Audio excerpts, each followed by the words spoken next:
boa noite, você, meu irmão, minha irmã, que nos acompanha neste nosso momento de oração e meditação da Palavra de Deus. Depois de alguns dias aí, inteirados com a celebração do Santo Natal de nosso Senhor Jesus Cristo, que nós celebramos segundo o calendário gregoriano, nós hoje retornamos então às nossas meditações das leituras do próximo domingo. Lembrando que nós seguimos o calendário bizantino.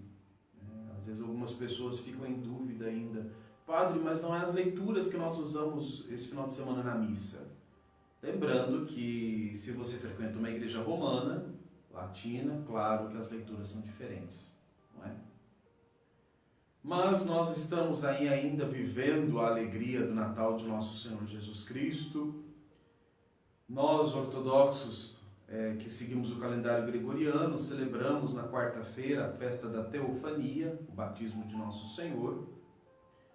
Os católicos romanos irão celebrar no próximo domingo e os ortodoxos, que seguem o calendário juliano, se não me falha a memória, também irão celebrar no próximo domingo a Teofania. Mas independente das datas em que nós celebramos, o importante é que celebremos Cristo como nosso Senhor e Salvador. Muitas vezes, muitas pessoas entram em grandes conflitos e atritos por causa de diferença de celebrações. Mas nós não podemos focar tanto nas diferenças litúrgicas. Nós precisamos focar naquilo que é a unidade dessas tradições litúrgicas, que é a adoração a Cristo, nosso Deus e Salvador. Que nós possamos, então, ao iniciarmos este novo ciclo de meditações da Palavra de Deus, agora não mais refletiremos os Evangelhos, mas iniciaremos um período de reflexão das Epístolas e do livro dos Atos dos Apóstolos. Que Deus possa suscitar no nosso coração esta alegria e esta necessidade em ouvirmos a sua Palavra. Que nós possamos aprender com os santos apóstolos a bem vivermos a nossa fé em nosso Deus e Salvador Jesus Cristo. Que Ele nos dê coragem para enfrentarmos as dificuldades que o mundo nos propõe e corrermos ao encontro de Cristo. Não como crianças, mas como homens e mulheres maduros na fé. Iniciemos então este nosso momento de oração com o sinal da nossa fé e a oração ao Deus 3 vezes Santo. Em nome do Pai, do Filho e do Espírito Santo. Amém. Santo Deus, Santo poderoso, Santo imortal, tem piedade de nós. Santo Deus, Santo poderoso, Santo imortal, tem piedade de nós. Santo Deus, Santo poderoso, Santo imortal, tem piedade de nós. Glória ao Pai, ao Filho e ao Espírito Santo, agora e sempre, pelos séculos dos séculos. Amém. Santíssima Trindade, tende piedade de nós, Senhor, purifica-nos de nossos pecados. Mestre, perdoa-nos as nossas iniquidades. Tu que és santo, cura pelo teu nome as nossas enfermidades e visita-nos. Senhor, tende piedade.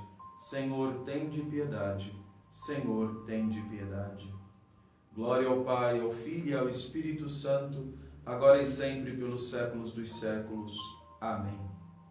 Pai nosso, que estais no céu, santificado seja o teu nome, venha a nós o teu reino, seja feita a tua vontade, assim na terra como no céu. O pão nosso de cada dia nos dai hoje, perdoai-nos as nossas dívidas, assim como nós perdoamos os nossos devedores. E não nos deixeis cair em tentação, mas livrai-nos do mal. Pois a ti se deve toda honra, glória e adoração, ao Pai, Filho e Espírito Santo, agora e sempre, pelos séculos dos séculos. Amém.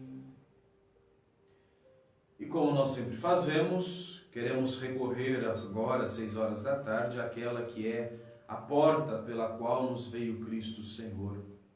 Ela que foi o primeiro sacrário vivo de nosso Senhor Jesus Cristo, e que nos apresenta Jesus, para que nós possamos o adorar.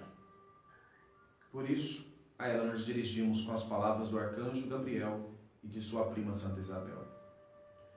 O anjo do Senhor anunciou a Maria, e ela concebeu do Espírito Santo. Ave Maria, cheia de graça, o Senhor é contigo. Bendita és tu entre as mulheres, e bendito é o fruto do teu ventre, porque gerastes o Salvador de nossas almas. E Maria disse: Eis aqui a serva do Senhor, faça-se em mim segundo a tua palavra. Ave Maria, cheia de graça, o Senhor é contigo. Bendita és tu entre as mulheres, e bendito é o fruto do teu ventre, porque gerastes o Salvador de nossas almas. E o Verbo divino se fez carne e habitou entre nós. Ave Maria, cheia de graça, o Senhor é contigo.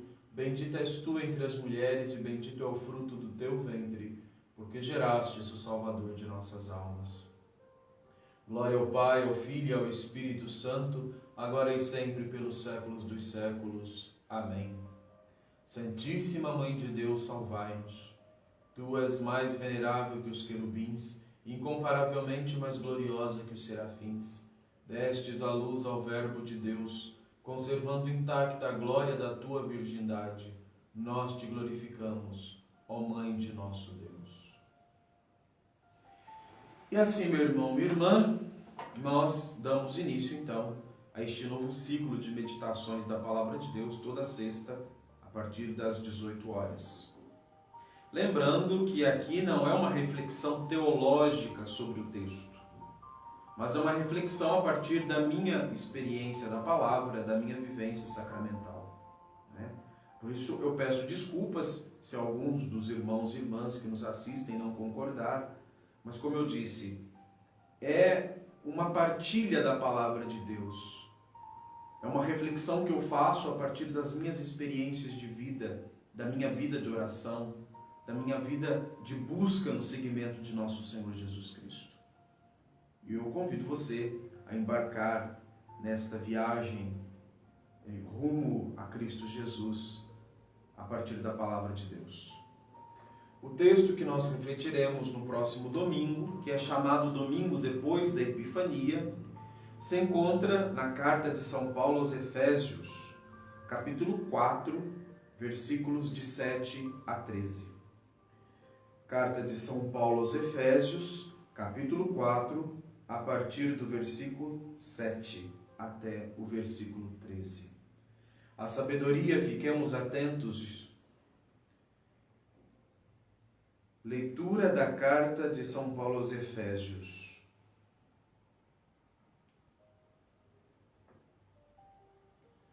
Mas a cada um de nós foi dada a graça segundo a medida do dom de Cristo, pelo que diz: quando subiu ao alto, levou muitos cativos, cumulou de dons os homens.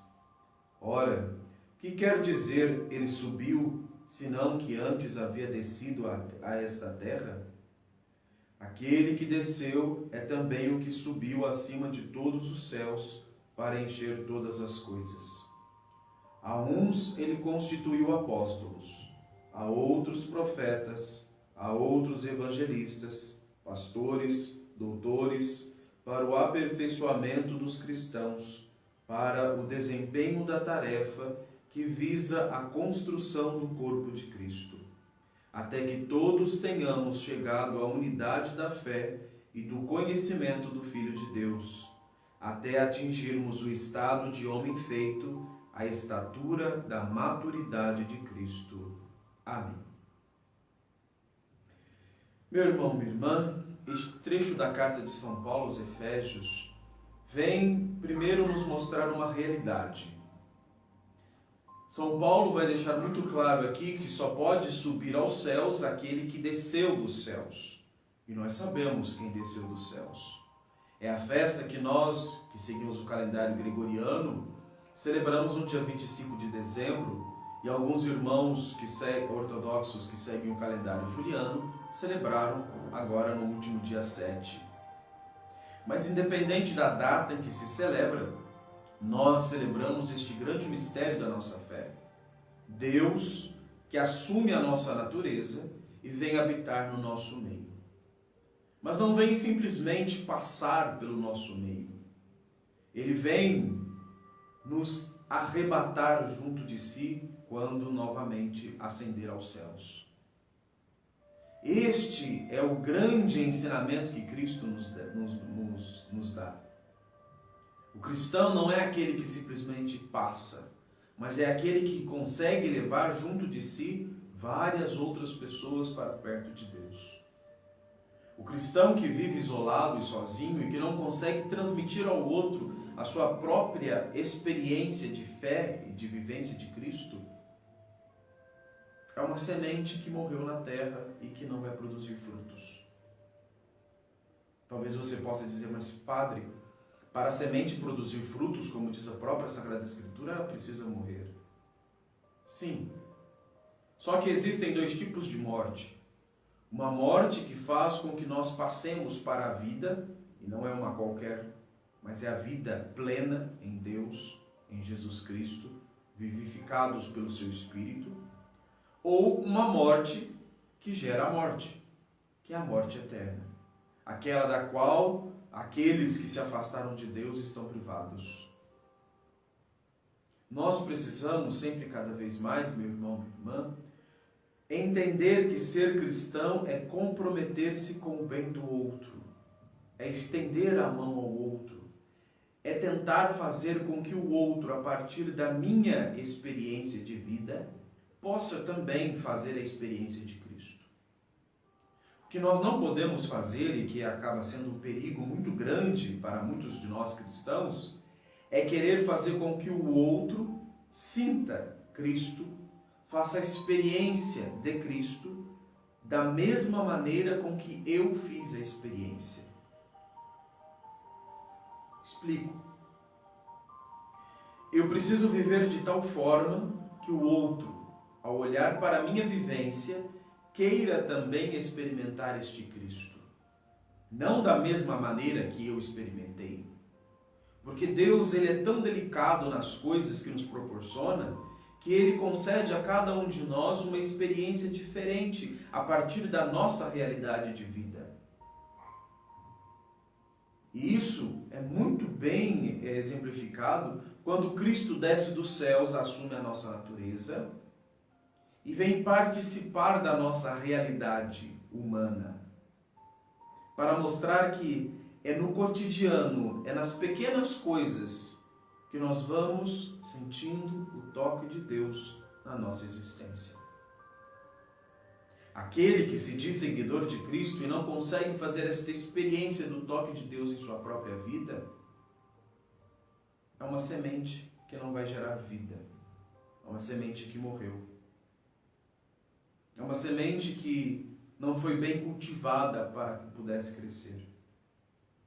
E hoje, infelizmente, o que nós mais vemos são cristãos mal cultivados.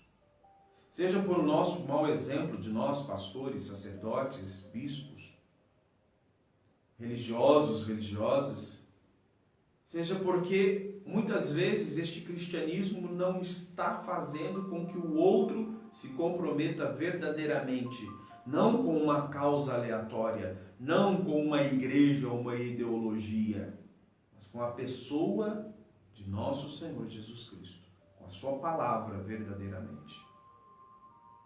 Por isso, para nós que temos os sacramentos, é tão importante nós termos e cultivarmos esta vida sacramental e litúrgica. Muitas vezes nós ouvimos pessoas dizer: Padre, eu gostaria de ser ortodoxo, o que eu posso fazer? É difícil, porque para você ser ortodoxo, você precisa frequentar uma igreja ortodoxa. Não existe um ortodoxo solto no espaço. O ortodoxo é aquele que faz parte de uma comunidade, é aquele que está sob a guia de um sacerdote, de um bispo, é aquele que dominicalmente ou mensalmente ou bimestralmente, pelo menos, pode participar da Divina Liturgia para aqueles que moram mais longe. Mas precisa, porque afinal é pelo meio dos sacramentos que a nossa vivência espiritual vai se fortificando cada vez mais. Aquele que diz: eu não preciso ir à missa, eu não preciso ir à liturgia, eu não preciso ir nas orações, eu rezo em casa, está cometendo um grande e grave erro. porque ele está deturpando aquilo que nosso Senhor Jesus Cristo disse. Quer rezar? Entra no teu quarto, fecha a tua porta e ora ao teu Pai que está no céu. E o teu Pai, que vê o que está oculto, te dará recompensa. Você pode me dizer, mas aí viu, Padre, o próprio Cristo disse.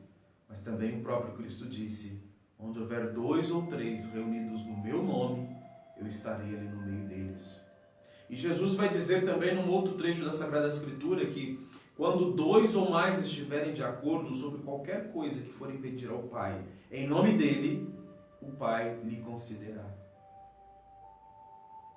A minha vida de oração, dentro do meu quarto, na minha vida privada, ela precisa preparar o meu coração para a grande sinaxe, para o grande dia do louvor, que é o domingo, para a assembleia litúrgica daqueles que professam a fé em nosso Senhor Jesus Cristo, daqueles que podem receber do santo altar, do corpo e sangue de nosso Senhor Jesus Cristo. O cristão que acha que não precisa de ninguém, que reza sozinho, ele está sendo egoísta e mesquinho. E é exatamente sobre esta maturidade espiritual que nós vemos São Paulo falar um pouco mais à frente, quando ele vai dizer assim que muitos dons foram dados, e é o mesmo Espírito que concede esses dons. Ele até vai enumerar alguns. A uns constituiu apóstolos, a outros profetas, a outros evangelistas, pastores, doutores, para o aperfeiçoamento dos cristãos. Quando nós recebemos um dom do Espírito Santo, não é um dom para meu engrandecimento, não é um dom para minha vanglória, para eu me achar o todo ungido e poderoso. Mas quando eu recebo um dom de Deus, eu preciso colocar este dom a serviço da comunidade. Eu preciso fazer com que, exatamente aquilo que eu dizia no início desta reflexão, eu preciso fazer com que a minha experiência de Deus possa conduzir também os outros a terem uma experiência pessoal e íntima com Deus. E isso acontece quando nós nos abrimos às moções do Espírito de Deus em nós. Porque quando eu me fecho em mim mesmo, como eu disse, eu rezo em casa, eu não preciso de igreja. Eu estou me fechando. Eu estou sendo como aquele agricultor imprudente que, ao invés de pegar aquela soma que o dono tinha lhe dado, e pelo menos depositar para que pudesse render um pouco mais, não. Ele cavou um buraco, enterrou, e quando o dono voltou, ele entregou aquela mesma quantia exata para o dono e disse: como eu sei que o senhor é severo, eu enterrei o talento. E o dono vai xingar. O dono vai dizer: você sabe que eu sou severo. Então, por que pelo menos depositou no banco para que pudesse me ofertar o rendimento? Servo mau. E muitas vezes nós cristãos somos assim. Nós temos um dom, talvez da pregação, talvez da acolhida. Porque muitas vezes, meu irmão, minha irmã, quando nós dizemos sobre um dom, nós logo pensamos, principalmente hoje que está muito deturpado esta questão dos dons, e aqueles que sabem não ensinam verdadeiramente o que se trata dos dons, as pessoas mais simples acham que elas não têm esses dons. E o dom que Deus nos dá, talvez não seja falar outras línguas, talvez não seja cura, talvez não seja profecia, talvez não seja o dom de visões, talvez nós não sejamos chamados como apóstolos, ou como profetas, ou como evangelistas, ou como pastores, ou como doutores. Mas talvez tudo que Deus nos deu foi exatamente o dom da acolhida, de acolher bem, de nós estarmos na igreja e alguém chegar e nós podemos abrir um sorriso e acolhermos esta pessoa. Talvez conversar simplesmente, talvez dando um abraço. Isso também é dom de Deus. Porque quantas e quantas pessoas são curadas sem ouvirem uma só palavra, mas muitas vezes são curadas por causa de um abraço acolhedor que recebem, de um sorriso amigo. E tudo isso vai fazendo com que o corpo de Cristo vá se aperfeiçoando e vá se construindo. Quando eu me nego a colocar os meus dons à disposição da igreja, à disposição da comunidade, eu estou sendo omisso nesta construção e neste aperfeiçoamento do corpo de Cristo. E nós sabemos que o corpo de Cristo é a igreja da qual Ele é a cabeça. Nós precisamos fazer com que o outro sinta esta experiência da nossa fé. Nós precisamos fazer com que o outro também vá se aperfeiçoando, vá crescendo. E como diz o próximo versículo, vá chegando ao conhecimento do Filho de Deus, até atingirmos o estado do homem feito, a estatura da maturidade de Cristo. Essa é o nosso grande desafio. Muitas vezes nós vemos pessoas que acabam distorcendo muito e se perdendo muito em tantas e tantas teologias que o mundo propõe. Muitas pessoas que leem de tudo sobre Jesus Cristo, mas não se debruçam sobre a palavra de Deus. São Paulo vai dizer num trecho que quisera eu já começar a dar alimento sólido para vocês, mas vocês ainda continuam como crianças, tomando papinha, tomando leite, porque ainda não conseguem, ou seja, porque vocês ainda não estão amadurecendo a fé. E nós sabemos, meu irmão, minha irmã, que quando uma fruta não amadurece, a tendência dela é passar do estado verde para a podridão, sem amadurecer. Quantas e quantas vezes a gente vai pegar alguma coisa, uma fruta que está verde por fora, e nós achamos que ela ainda está num processo, na verdade ela já está podre por dentro. Deus queira que não aconteça isso conosco. Deus queira que essa semente de santidade jogada em nosso coração através do batismo não apodreça em nós. Nós precisamos urgentemente fazermos este processo de maturação da nossa fé. Tem certas coisas que a igreja nos proporciona como muletas. Mas quando cada vez mais nós vamos progredindo na fé, nós precisamos ir abrindo mão dessas muletas e começar a enxergar aquilo que é o essencial da nossa fé. Quantas e quantas pessoas não faltam ao grupo de oração, não faltam a uma novena, não faltam a uma paracleses, não falta a tantos outros momentos de oração, mas abre mão da Santa Missa, que é o auge da nossa fé.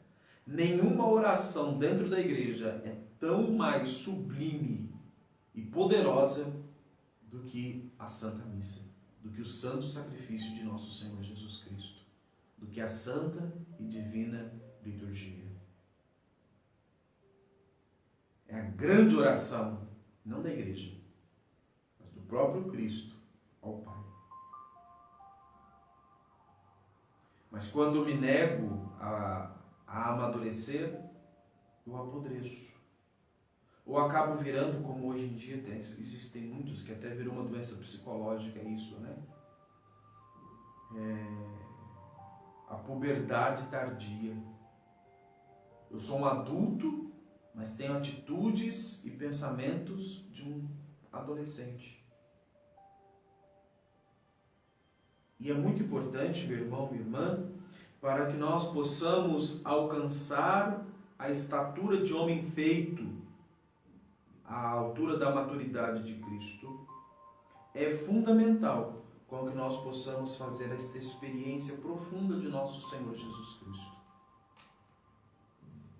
Como eu disse, e torno a dizer, quantas e quantas pessoas se converteram a Cristo através do testemunho dos outros. Se hoje nós cremos no que a palavra de Deus vem nos dizer, é porque outros homens e mulheres nos anunciaram esta palavra. Fizeram com que nós pudéssemos ir amadurecendo a nossa fé em Jesus Cristo. Como disse um trecho que a Sagrada Escritura vai indicar como sendo uma prefiguração da morte de Pedro. Quando eu era criança, eu fazia as coisas segundo como era criança. Mas quando eu me tornar adulto, outros vão me cingir e vão fazer com que eu vá para onde eu não quero ir. E isto é ser maduro. Isso é alcançar a maturidade de Cristo. Cristo, sendo Deus, se despiu de sua majestade e assumiu a condição de escravo. Ele veio para o nosso meio, para que nós pudéssemos um dia fazermos parte do reino de Deus. No que eu preciso amadurecer? No que eu preciso repensar a minha situação de fé? Talvez eu possa começar a repensar já na minha prática espiritual em casa, na meditação da palavra de Deus, na minha oração privada. Com certeza eu preciso repensar a minha condição em relação à comunidade onde eu estou inserido. Porque não existe cristão avulso no espaço, mas o cristão é aquele que faz parte de uma comunidade de crentes. É aquele que no domingo pode congregar com outros que têm a mesma fé e juntos adorarmos a Deus. Recebermos o sacrossanto corpo e preciosíssimo sangue de nosso Senhor Jesus Cristo. Mas sempre fica a nossa resposta. Que nós possamos ser uma fruta em tempo bom. Por que uma fruta em tempo bom? Uma fruta em tempo bom, ela vai saber crescer, florir, desabrochar, frutificar e amadurecer. E essa fruta geralmente é muito boa. Que nós não sejamos frutas temporãs, que fazem tudo fora da hora e não conseguem amadurecer e acabam apodrecendo. E como diz o ditado, uma fruta podre numa cesta com outras frutas boas, acaba apodrecendo também as outras frutas.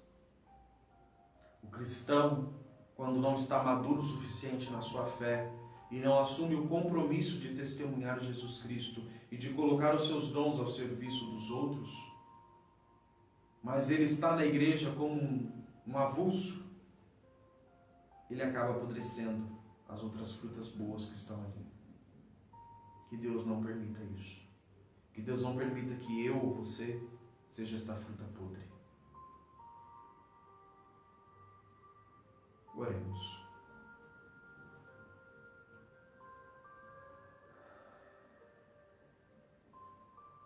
Pai Santo, nós te pedimos, em nome do Teu Filho Jesus Cristo, envia-nos o Teu Espírito Santo, para que nós possamos verdadeiramente descobrir o nosso lugar na Tua Igreja.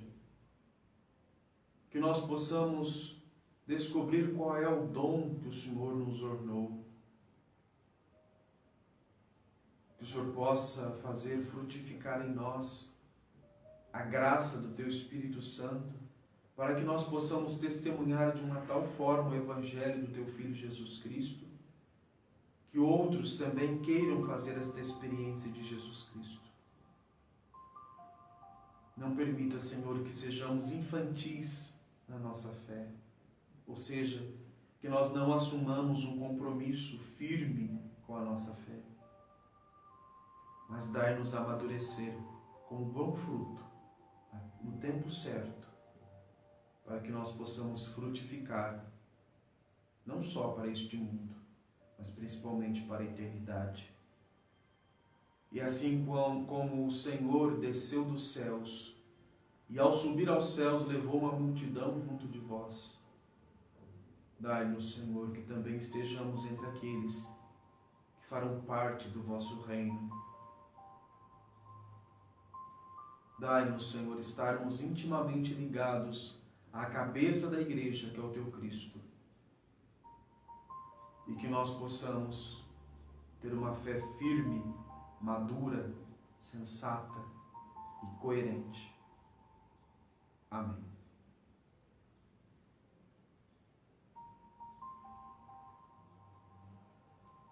E meu irmão, minha irmã, nós então oferecemos a bênção de Deus a você que rezou conosco.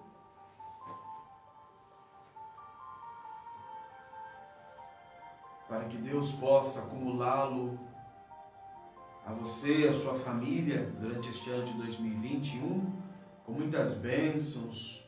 Talvez você esteja precisando de um trabalho, talvez aposentadoria, talvez de saúde, talvez de harmonia dentro da sua casa. Eu não sei qual é a sua necessidade, mas eu convido você nesse instante agora, a fechando os seus olhos, a baixar sua cabeça e apresentar a Deus com confiança, como quem se coloca na presença de um Pai que nos ama imensamente,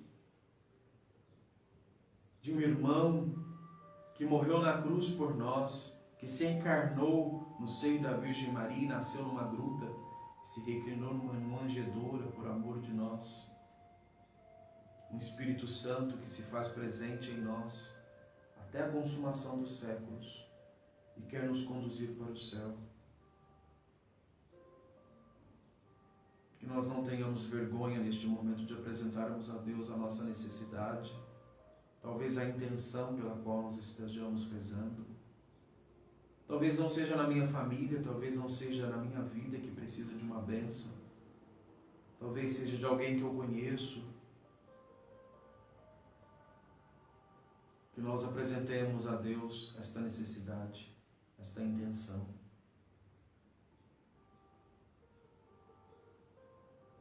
Eu peço a Deus a bênção, a graça sobre os nossos benfeitores, a família Silva, que nos cede o uso da capela, o Sr. Antônio, a Cecília, a família dela, a Detinha, a família dela, a Dona Fátima e a família dela, o Sr. Antônio e a família dele, o Adriano e a família dele, o Emanuel e a família dele, a Roseni e a família dela, tantas e tantas outras pessoas, Senhor. Também te peço pelo meu pai, pelas minhas irmãs, pelo meu irmão, pelas suas famílias.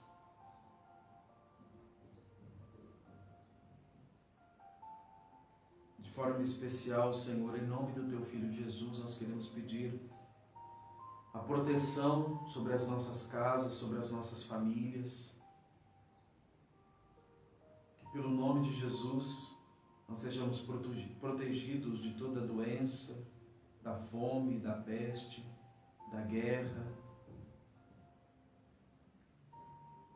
de pessoas ruins que querem nos destruir. Tudo isso nós pedimos a Deus neste momento, em nome do Teu Filho Jesus Cristo e pela força do Espírito Santo.